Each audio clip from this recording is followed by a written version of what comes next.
بسم اللہ الرحمن الرحیم۔ پیارے بہن اور بھائیو، السلام علیکم ورحمۃ اللہ۔ سورہ کوثر کے کرشمات، معجزات اور فوائد بہت ہی زبردست ویڈیو ہے۔ آپ لوگوں سے گزارش ہے کہ ویڈیو کو آخر تک دیکھیے گا۔ فرمانے باری تعالی ہے، اِنَّا أَعْطَيْنَاكَ الْكَوْثَرَ فَصَلِّ لِرَبِّكَ وَانْحَرْ اِنَّ شَانِئَكَ هُوَ الْأَبْتَرُ۔ اے محبوب، بے شک ہم نے تمہیں بے شمار خوبیاں عطا فرمائی، تو تم اپنے رب کے لیے نماز پڑھا کر اور قربانی کرو۔ بے شک جو تمہارا دشمن ہے وہی ہر چیز سے محروم ہے۔ یہ بات بزرگوں سے سنی تھی کہ جس چیز کا تذکرہ کثرت سے کیا جائے اس کا یقین دل میں اتر جاتا ہے۔ تذکرہ چاہے مال کا ہو یا اللہ پاک کے احکام اور اعمال نبوی صلی اللہ علیہ وسلم کا۔ یہ بات 100% ٹھیک ہے کہ جب اعمال نبوی صلی اللہ علیہ وآلہ وسلم کے تذکرے ختم ہوتے ہیں تو اس کی جگہ مال کے تذکرے کے لیے لیتے ہیں۔ اب ہوتا یہ ہے کہ پہلے مال خرچ کرتے ہیں اور خوب کرتے ہیں، پھر بے یقینی کی کیفیت سے اعمال کرتے ہیں اور فائدہ نہیں ہوتا، کیونکہ یقین تو مال پر ہے۔ آپ نے بھی ضرور مشاہدہ کیا ہوگا، اور اگر اس طرف اب تک نظر نہیں گئی تو اب ضرور کیجیے گا کہ ہسپتال، جیلیں، کورٹ کچہریاں اور اس جیسی بہت سی جگہ جہاں لوگ مجبور ہو کر آتے ہیں، ان جگہوں پر موجود مساجد، مصلے بہت آباد ہوتے ہیں۔ جب مال و دولت، شہرت و سفارت ساتھ چھوڑ دیتے ہیں تو کثرت ذکر و وظائف کیے جاتے ہیں۔ میں آپ کو یہ ایک نقطہ فکر دے رہا ہوں، غور ضرور کیجیے گا۔ دکھ، بیماری، پریشانی، غم سب اللہ تعالیٰ کی طرف سے ہے، وہی اس کو واپس لوٹاتا ہے۔ امتحان ہمارا ہے کہ ان دکھ، بیماری اور پریشانی کے مواقع پر ہماری نظر کہاں جاتی ہے۔ اس یقین اور نظر کے زاویے کو ٹھیک کرنے کے لیے تسبیحانہ سے جو درخواست لوگ بہت کرتے ہیں اور اس کو مختلف قسم کے اعمال بتائے جاتے ہیں۔ آج کی اس مہنگائی کے دور میں ہر طرف بھوک، افلاس، کاروبار کی بندش، گھروں میں اخراجات پورے نہ ہونا اور مالی مشکلات کا سامنا معمول نظر آتا ہے۔ ہم نے اپنے اخراجات میں بے پناہ اضافہ کر رکھا ہے، جن کو پورا کرنے کے لیے اعمال کے راستوں کو چھوڑ کر بینکوں اور ادھر ادھر سے قرض لینے کو ترجیح دیتے ہیں، جس کی وجہ سے مزید پریشانی، ڈپریشن، انگزائٹی اور الجھنوں میں گر جاتے ہیں۔ یہ کتاب ایسی کچھ واقعات اور مشاہدات پر مبنی ہے کہ بہت سے لوگ جو قرض کے بوجھ تلے دبے ہوئے ہیں اور مالی مشکلات کا شکار تھے، جب انہوں نے اعمال نبوی صلی اللہ علیہ وسلم کو اپنایا تو اللہ پاک نے ان کے گھروں کے راشن، مکان کے تعمیر میں، کاروبار میں، شادیوں، مال و دولت میں بے پناہ برکتیں عطا فرمائی۔ مخلوق خدا کو اعمال نبوی صلی اللہ علیہ وسلم سے پریشانیوں، مشکلات اور مسائل کا حل مل رہا ہے۔ آپ بھی اعمال نبوی صلی اللہ علیہ وسلم کو اپنا کر رب کی نعمتوں کا قرب حاصل کر سکتے ہیں۔ اس سورت کا شان نزول یہ ہے کہ نبی کریم صلی اللہ علیہ وسلم کے کسی شہزادے کے انتقال پر ابو لہب، عقبہ بن معیط، عاص بن وائل وغیرہ کفار دل آزار جملے کہنے لگے۔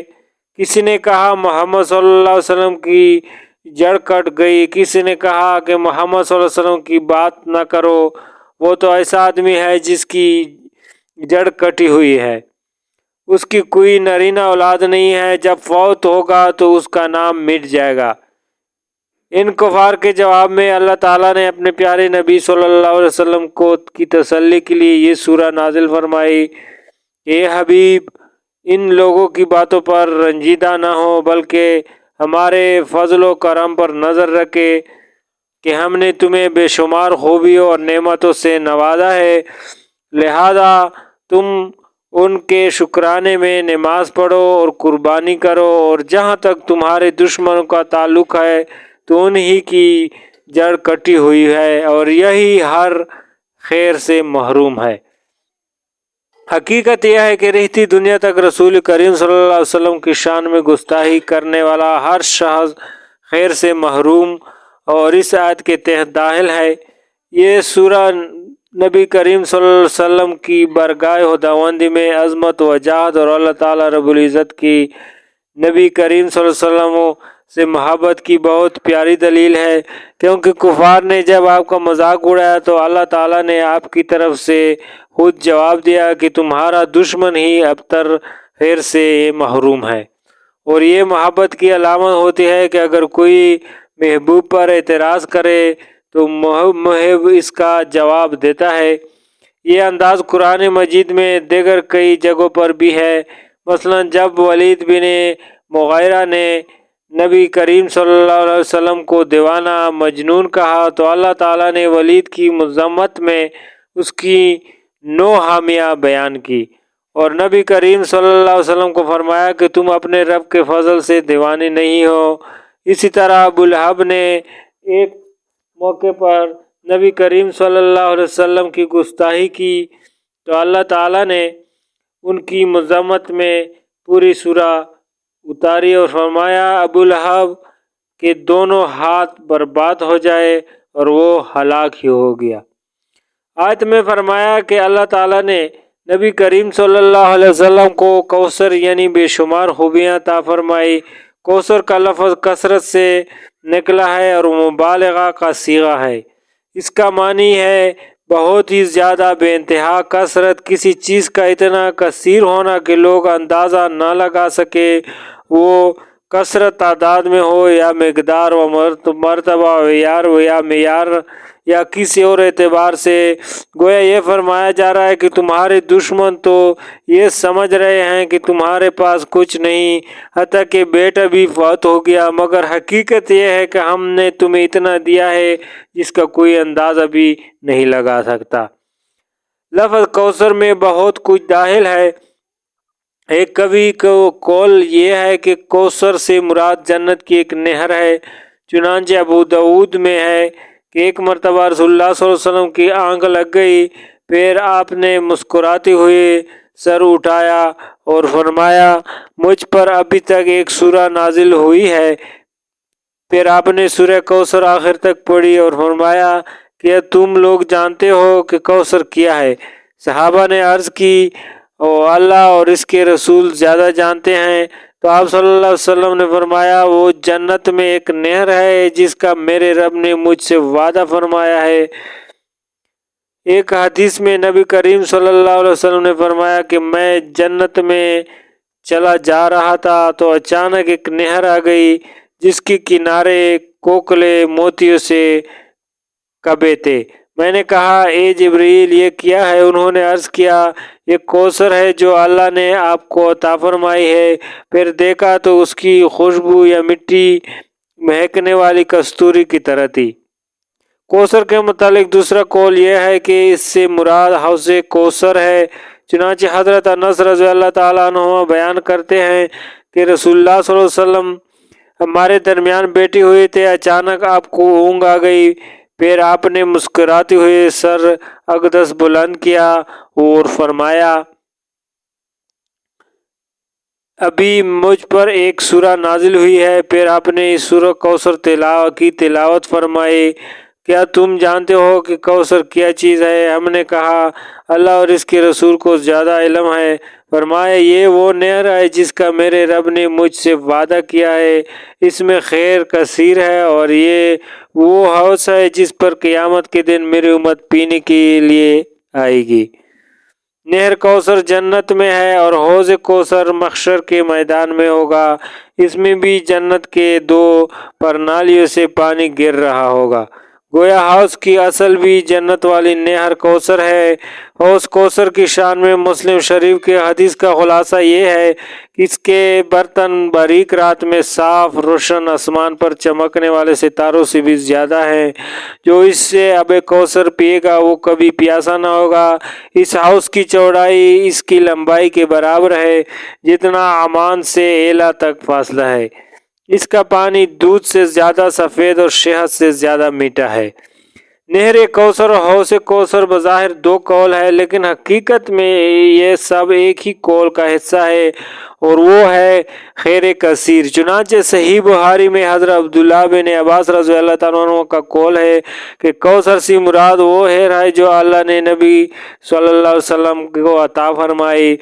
راوی کہتے ہیں کہ میں نے سعد بن جبیر رضی اللہ تعالیٰ عنہ سے پوچھا کہ لوگ تو کہتے ہیں وہ جنت میں ایک نہر ہے، اس پر آپ نے جواب دیا کہ جنت میں جو نہر ہے وہ بھی اس خیر میں شامل ہے جو اللہ نے آپ کو عطا فرمائی۔ مجموعی طور پر کوثر کی تفسیر میں تقریباً 30 اقوال ہے، اور حقیقت یہ ہے کہ نبی کریم صلی اللہ علیہ وسلم کو بے انتہا خیر عطا کی گئی جس میں سب چیزیں داخل ہوئی۔ مثلا خیر کثیر میں قرآن مجید بھی یقیناً داخل ہے کہ اس سے عظیم خیر اور کہاں ہوگی۔